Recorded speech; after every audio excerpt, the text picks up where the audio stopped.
This episode of iFanboy is brought to you by Netflix. Go to www.netflix.com/iFanboy for your free trial membership, and GoDaddy. Howdy there, folks. I figure you might be asking some questions like, who's this Jonah Hex fella I keep hearing about in the cinemas? Well, I reckon we're going to help you out today. We're going to be talking about Jonah Hex, the comic book. We're going to have lots of lessons about horses and guns, and mean flap of skin right here in the mouth.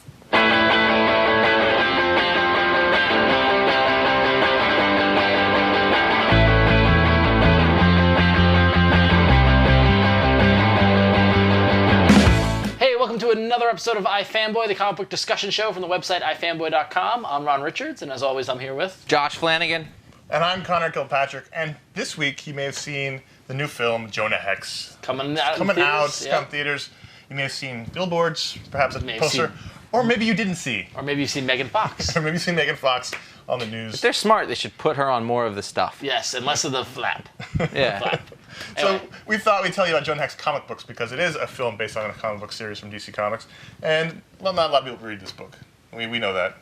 Sad. It's sad. It's all right. Well, it's one of critically acclaimed book. It's one of your favorite books, right? It doesn't put butts in the seats. Yeah, well, that's true. That's true. However, you may be wondering, what is this all about? Maybe you wonder. What is the tie to comics? How does this work? What are the stories? Maybe I'll like the stories. I didn't know they still did Western comics, despite us doing a whole episode about it 3 years ago. that was a long time ago. It was. They really don't do Western comics. They don't? These aren't Western Very comics? rare. They make them sometimes. Yeah. That's about it. Yeah, and occasionally. You can probably still find them on many of your store shelves. Yeah.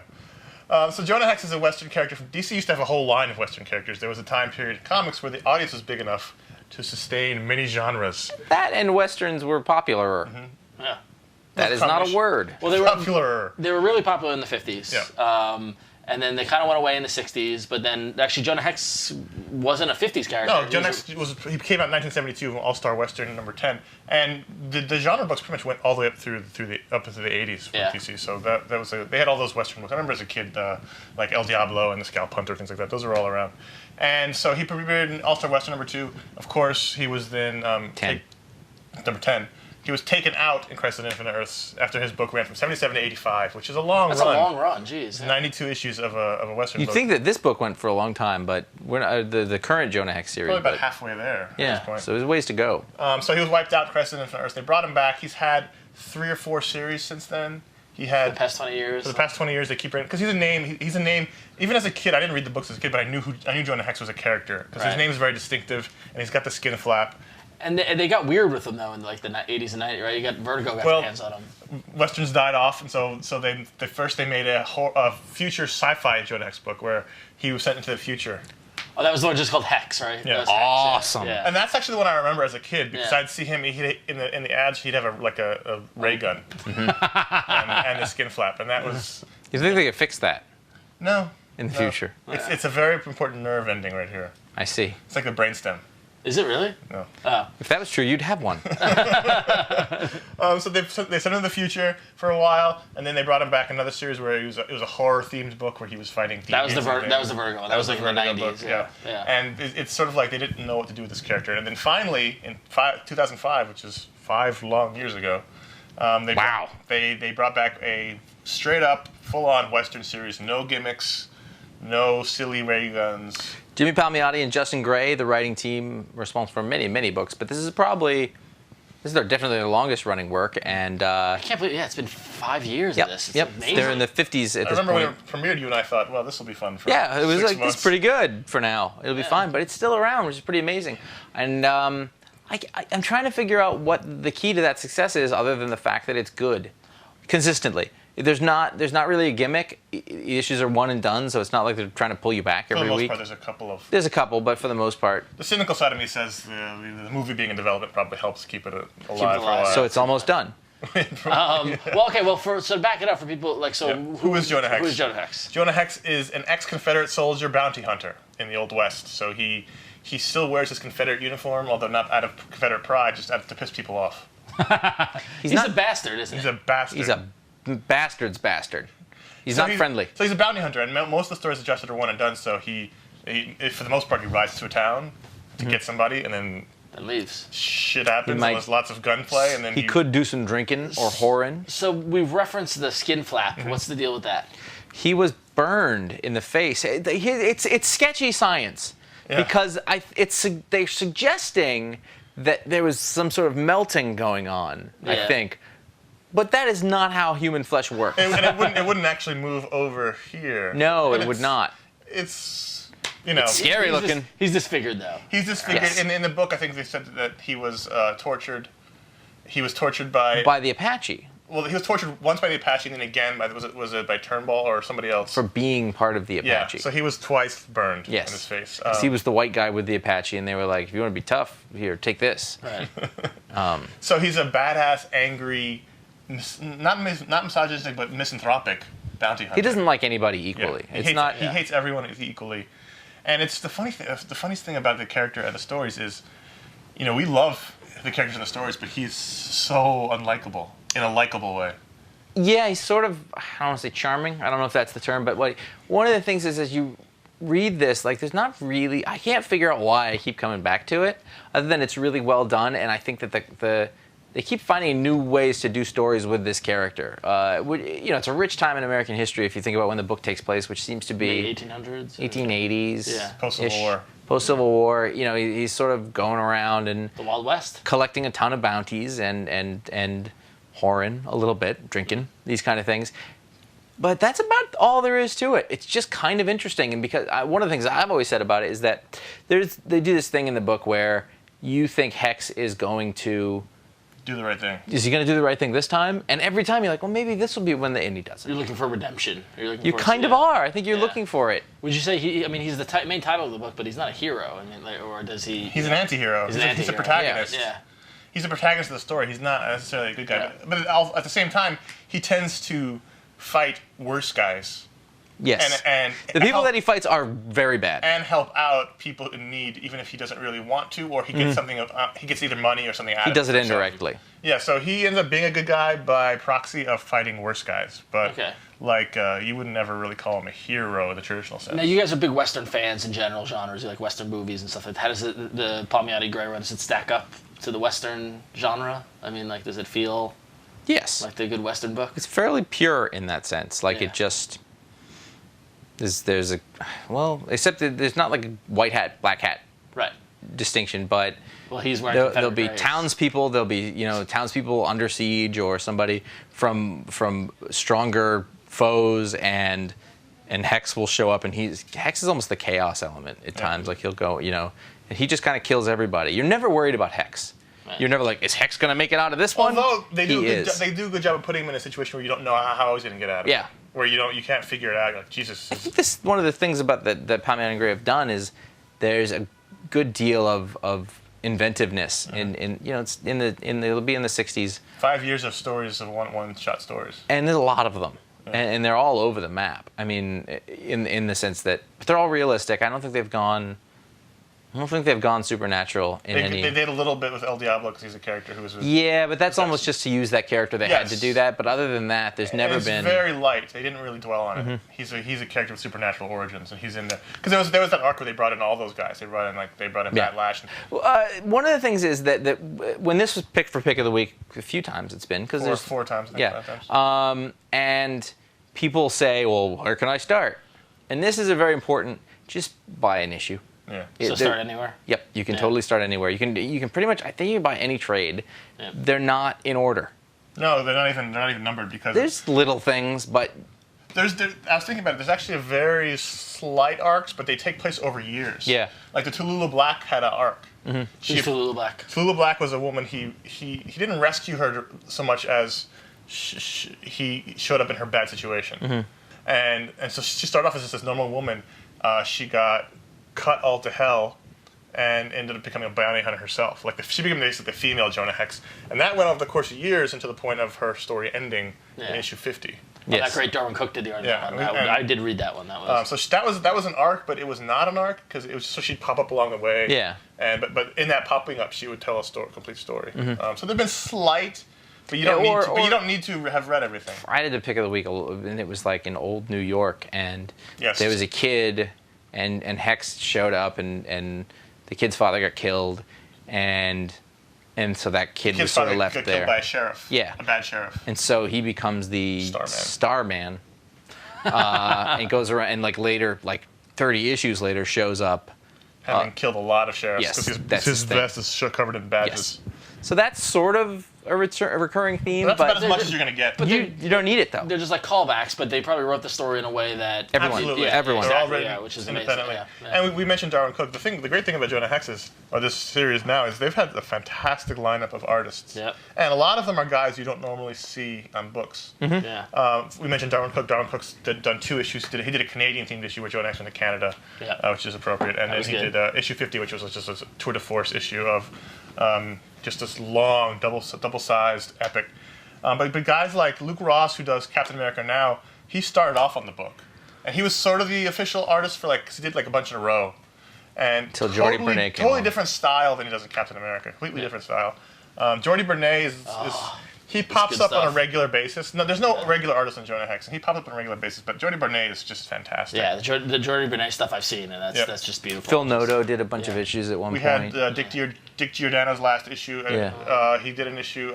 People seem to want to work on Jonah Hex. It's like one of those creative. I saw mentioned Tony Moore's going to do an issue. That's perfect. Yeah, that's really great. So I mean, the thing about people, all the guys seem to love Jimmy, and they seem to love Jonah Hex, and they seem to want to work on it. So they end up getting a very eclectic mix of guys. So the guy did She. Who's the guy? Billy Tucci? Billy Tucci did an issue. Yeah. But there's a lot of guys like that you don't normally see in books like DC and Marvel. So the Palmiotti Gray work compared to the 70s work we have here in the showcase that came out recently. It's funny. You had an interesting observation about that. Please remind me what that was. Because this is the showcase Jonah Hex, which shows the old 70s comic. Yeah. And Ron got this for each one of us for our Christmas many years ago. Yes. And we both read it thinking it would be light and fluffy fare. It's not at all, right? That was your observation. Okay, thank you for that. See episode 44. That was a long time ago. You interviewed Jimmy Palmiotti way back in New York Comic Con, talked to him about it. How do you remember everything? It's a computer. You feel trapped. It's amazing. No, it was not light. It was just as sort of grimy and just as sort of harsh. There's just not a good character really to be had other than Hex. Hex is not going to screw you over if you haven't done anything to him. That's kind of that's the rule. That's his code. He's not like a murderer who's going to murder indiscriminately. Right. If you owe him money, or if he's going to make money off killing you, or something, then he'll do it. But if you're just some guy in a bar, and we've got a problem. He's not going to. He will kill everyone in the room, though. Yes, easily, without any second thoughts. No, or remorse, or a third. Afterwards, he's not like, oh, I wish I hadn't. He's not doing that. Yeah. That's the great thing about the book is eventually, at some point, someone's going to get a grisly murder. Yeah, you can always count on that. So there's a big movie coming out, and we will be talking about that when we get back. Thanks to Netflix for sponsoring this episode of iFanboy. Netflix delivers movies directly to your home, saving you time, money, and hassle. As a Netflix Unlimited member, you get DVDs by mail in about 1 business day. Plus, you can instantly watch thousands of TV episodes and movies streamed directly to your PC, Mac, or right to your TV via Netflix-ready device like the Xbox 360, PS3, and the Nintendo Wii console. Watch as many movies as you want. Shipping is free and there are never any late fees or due dates. Keep the movies as long as you like. Get DVDs by mail, plus instantly right to your TV. Get unlimited movies 2 ways for only $8.99 a month. And as a new member and an iFanboy viewer, you can get a free trial membership. Go to www.netflix.com/iFanboy and sign up now. Be sure to use that URL so they know we sent you. Thank you, GoDaddy, for sponsoring this episode of iFanboy. Web hosting from GoDaddy.com includes 99.9% uptime, 24/7 support, and free access to Hosting Connection, the place to install over 30 free applications sure to help you get the most from your hosting plan and website. Check out revision3.com/GoDaddy for a list of all the amazing GoDaddy deals from Revision 3. The movie hits this week, the movie version of Jonah Hex, and the funny thing is, they've been talking about this movie for a while, and the word leaked out fairly early on. They were adding a supernatural element to the story, which given Jonah Hex history, I wasn't surprised. It's not out of the realm completely, but at the same time, and it says more about Hollywood than anything else. They don't think they can sell a straight up Western that doesn't involve Clint Eastwood. Yeah. So or Russell Crowe. So, and they couldn't sell those movies didn't do well either. It was a good movie. It was a great movie, but so in order to sort of trick teenagers into going to see it, they decided to add a sci-fi or element to it. And a heavy rock soundtrack. Well, hey, it's Mastodon's do the soundtrack. It's I actually liked the soundtrack's going to be really good. If you're into metal, and you know about Mastodon, it's going to be good. I think the metal audience is really who they should be targeting for movies. I think that's a wonderful idea. I like the music. I know. How about comic book Western fans and metal fans? That'll bring in 48 people. Great. But so Josh Brolin is playing Hex. Josh Brolin's playing Hex. Did you like that casting? Big head, tiny shoulders. Huge head. Tiny shoulders. He was good in the trailer. He was good, yeah. I thought he really seemed to nail Hex. And George W. Bush. Yeah. John Malkovich is playing Turnbull. Turnbull is basically Hex's arch nemesis, land developer, rich guy, and he's a great actor. Megan Fox is playing the hooker with the heart of gold. She's very pretty. Yep. She's very pretty. Western wear. And there's a couple of random guys in there. Job Booth is in it. Is it? He was in the trailer briefly. Really? Yeah. I think I missed that. He's a union officer in the trailer. Oh, so he's gonna get killed. The guy from The Wire. Yeah, Lance Reddick. Lance Reddick playing the gunsmith. Yeah. I mean, So the supernatural angle, from what I could tell, and I've only seen the trailer and all this stuff, is that Hex gets tortured by Turnbull, gets the face thing, and then dies and comes back, or something happens, and somehow he has the ability to reanimate the dead. he's kind of like the spirit plus pushing daisies. Yes, Yeah, exactly. Yeah. I don't know. He's like E.T. That's what we're inferring from the trailer. We haven't seen the It's gonna be interesting to see how that plays. But I did see a badass Gatling gun horse. Yes. Which looked was pretty awesome. cool. Anytime there are Gatling guns and Hex, I'm cool about it. And honestly, there was one scene in the trailer For that 5 minutes. where he shoots the guy in the bar that was like perfectly Hex. Yeah. From it was perfectly. The guy made fun of his face. Made fun of his face, and he without taking a single beat, he just shot him, and that was Jonah Hex. To me, that's like Jonah Hex in the books that I love. Yeah. For me, it feels like if you lower your expectations, because not every comic film is going to be perfect, and not every comic film is going to be a perfect translation, It's not all going to be the Dark Knight. or Iron Man, or some of the Spider-Man. What if it's not a perfect translation, but you also don't think it looks good? Well, it could be a bad film. That's a totally different thing. But see, the thing is, Ghost Rider. Ghost Rider Was that largely changed? I never saw Ghost Rider, which apparently I missed nothing. Another show. No, you did. It was. Was it changed? No, it was just really bad. It was just really Well, bad. right. So these so are different bad it was things. very funny. Some things are bad because it changed too much. Some things are bad because they haven't changed enough. Catwoman. I have the feeling that was Catwoman, changed. They changed there's a everything. lot. Yeah, they Everything's changed different. everything. Yeah. The Really, thing, the only common thing was that she dressed up like a cat. and her name was Catwoman. I see. Was her name Selena Kyle? I didn't even see it. So. Good call. It was. The thing about Jonah. You own it, don't you? I'm not going to admit anything about it. The thing about Jonah Hex is, I knew when they announced the film, it wasn't going to be a faithful translation. They're just not going to be. Does it hurt? It's one of your favorite characters. Or your I don't favorite care books. because the comic book's still around. Right. The fact is, I figure that the film enables the book to stay around. Exactly. Yeah. So you get at now, least another year of the book. if the movie does really, really well, Yeah. and they say you got to change the book to be like that, I suppose that would be a bad thing. But They won't do it. I don't think Unlikely. I don't think see that Palmiotti and Gray- happening. I think Palmiotti and Gray would do it. I think they would move on. yeah, But also, I don't see the first thing happening. yeah. But I'm looking forward to seeing it anyway. I think You're really positive about movies. Well, it has to be. because they're fun. No, you don't. At the very least, I'm going somewhere for 2 hours and having a good time. And you're seeing Hex in real life, Yeah. and if there's Gatling gun. if the essence of the character is there and they change the add some trailer. supernatural elements to it, then whatever. It's not the worst thing in the world. Yeah. I mean, even Dark Could Knight be. wasn't close to being the comic book. But it was the essence of the character. Yeah, Spirit was the worst thing in the world. That wasn't the worst thing. that was pretty bad. It wasn't nearly as bad as Ghost Rider. Did you see Kick-Ass when they went to the movie theater? It said Spirit 3. Yeah. Yeah, that was funny. Anyway, so if you have any questions about Jonah Hex or anything you want to add to the conversation, shoot us an email, contact@ifanboy.com. You can call our voicemail line 888-FANBOYS 326-2697. That was the number. Yes, it was. Be on Twitter and then follow twitter.com/ifanboy, or you can figure out ways to follow all of us. It's not too much math. And if you go to ifanboy.com, there's going to be a whole discussion about Jonah Hex the movie. We're going to do an audio podcast. We're going to discuss our review of it. So go check that out. So Jonah Hex home. Yeah. And also, you can check out all of our past shows on revision3.com/ifanboy. I feel like if either one of you had a skin flap, I'd always be doing this. Wow, don't touch me. You don't expect someone to touch your face. Exactly, yeah. Like, one of those you- things. Listener. and you got in. You got in there. Yeah, that's the thing. Is like you were close to getting He in. just tried to bite me. That was weird. I learned that from my baby. If you had it, would you always be like? I'd be playing it. I would be making noise. I would think it would sound like a mouth harp. Ding, ding, ding, ding, ding, ding, ding, ding, ding, ding, ding.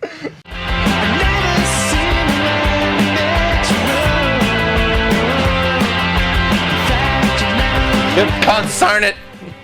Brilliant. All right, seriously, dude. You want to splash some water on your face or something? Like, I know you've got all stuff on your head. I know it's.